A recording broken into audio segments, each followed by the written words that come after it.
Social reproduction theory asks the question, if workers produce commodities, who produces the worker?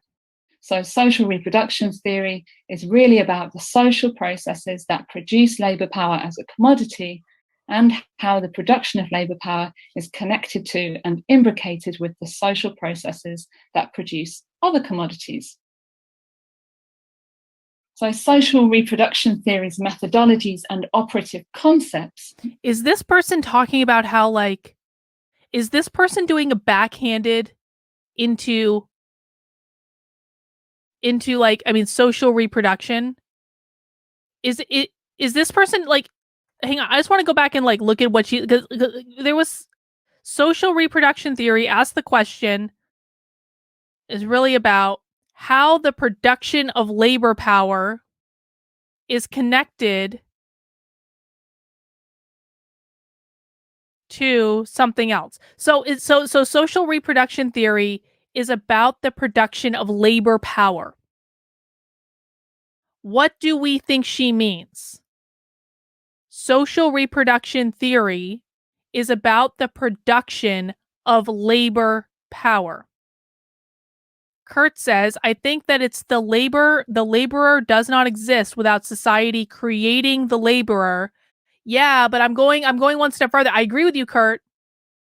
Labor does not exist without society creating the laborer. But is it, yes, labor power equals workers, exactly. But are they saying the literal creation of workers? How are workers being created? Ding, ding, ding, ding, ding. Ding, ding, ding. That's what I'm thinking. Reproduction. They think sexual reproduction is labor and creates labor. Exactly. Exactly. Oh shit, Brooklyn. Controlling the means of production, non-binary state. What happens, guys? What happens when we make our perfect world full of days where everyone is sterilized because they all went on the cross-sex hormones? We have our world full of days. Who's producing the labor power of the state then?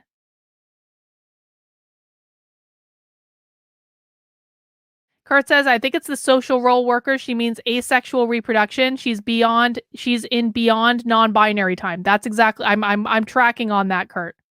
All right, let's listen to this part again because this lady's about to spout some crazy shit. Mark my words. So social reproduction theory's methodologies and operative concepts are most promising, I think, where, as in this formulation, they attend to the relationship between the abstract and the concrete.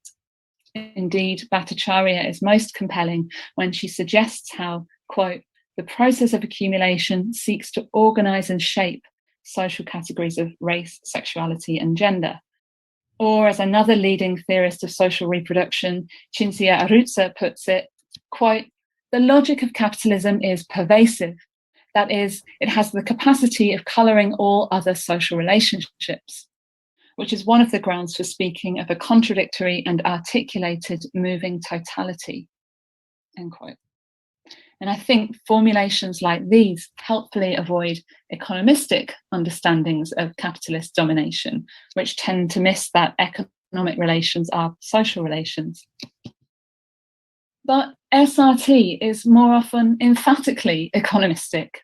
In her own essay from the Social Reproduction Theory collection, How Not to Skip Class, Bhattacharya argues that non-wage social relations are formed in response to capital labour relations.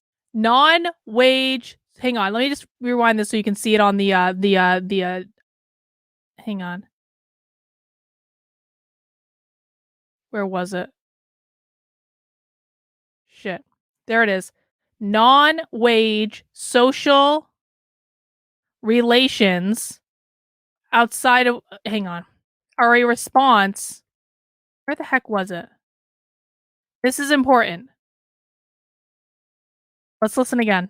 Bhattacharya argues that non-wage social relations are formed in response to capital-labor relation.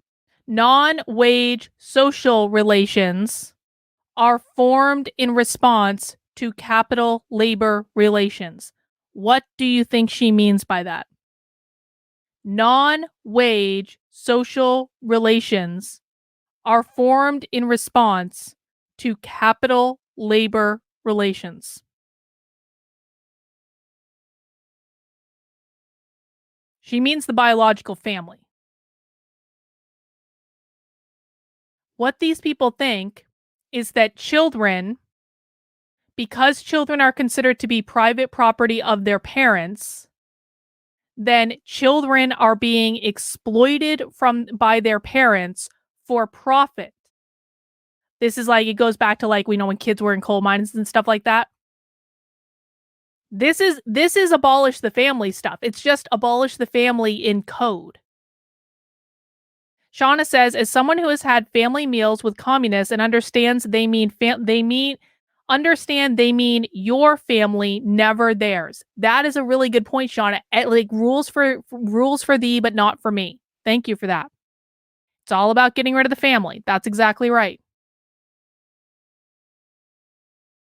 This is why we need to really listen to them to understand, because again, I told you guys at the beginning, they speak in code.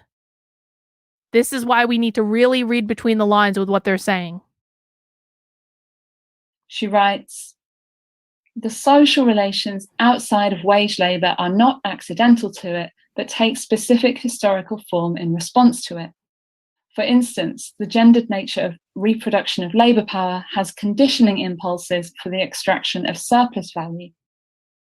Similarly, the heterosexist... She just said that women are being exploited because they are the ones who are giving birth to the children, and this is unpaid. They're giving birth to the children and then caring for the children, and this is exploited, unwaged labor. That's what she just said. Does that make sense to everyone?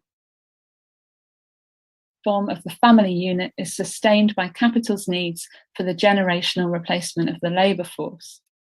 The family, I'm sorry I'm pausing so much, but this is just, I need to like break this down for you guys. The family unit, she just said, is to replace the generational capital labor. Let's listen to this last part again. We're going to go back like, 15 seconds or so. Form in response to it. What you're going to hear is she's going to say, women who give birth and care for children are being exploited for their unpaid labor, and that the family only exists to produce more children, which will be exploited to create more capital, essentially. For instance, the gendered nature of reproduction of labour power has conditioning impulses for the extraction of surplus value. Birth. Similarly, the heterosexist form of the family unit is sustained by capital's needs for the generational replacement of the labour force. The heterosexist form of the family unit. That's the biological family, folks. Does everyone see what I just pointed out? I know we're getting really nitpicky and in the weeds on this one, but does everyone see what she's actually saying? Let's listen to it one more time just to be sure.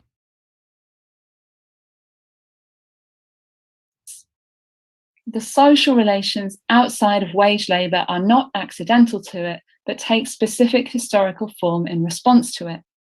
For instance, the gendered nature of reproduction of labour power has conditioning impulses for the extraction of surplus value. Similarly, the heterosexist form of the family unit is sustained by capital's needs for the generational replacement of the labour force. The generational replacement of the labor force. What that means is that if people stop having biological kids, then they aren't going to be able to replenish the labor force. But they're also saying that women who have biological kids are being exploited by capitalism and are being forced to give unpaid labor when they are having the kids and then caring for the kids. Does anyone have any questions in the chat? This is a really important point, and I just want to make sure that people are getting it. And if you have questions, no harm, no foul. Like, I really just want to make sure people in the chat are understanding what this person is actually saying.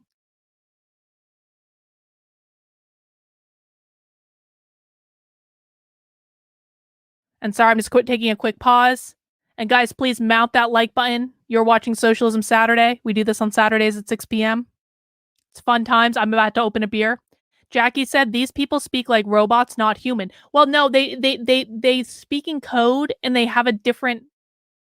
It sounds like they're speaking English, but they're not because they're speaking in code. And you learn how to understand them after you get immersed in kind of their culture. I've been doing this like for 8 months now, and so I've learned how to speak their language essentially. Got it? Hard to follow. Thank you for going over that. I appreciate it. Yeah, I think people are getting it. So Kimberly, I appreciate this vulnerability. I'm not the brightest bulb in the box, Kimberly. I'm sure you do just fine. Listen, guys, if you are watching Socialism Saturday right now, you are smarter than the average person. I promise you, you are smarter than you think. Even if you're just being here trying. Just want to apologize in advance if I make a stupid comment or ask an asinine question. The speaker is terrifying me with her ideas. There are no stupid comments or questions on Socialism Saturday. There are stupid comments and questions other days of the week, but Socialism Saturday is complex. It is difficult. You're doing just fine, Kimberly. The fact that you're showing up and listening is like half of the battle. And remember, guys, they use this language to confuse us. They use this language because they know that we don't listen and understand them, and they use it to bore the shit out of us. Because when they make us they bore us, then we stop listening.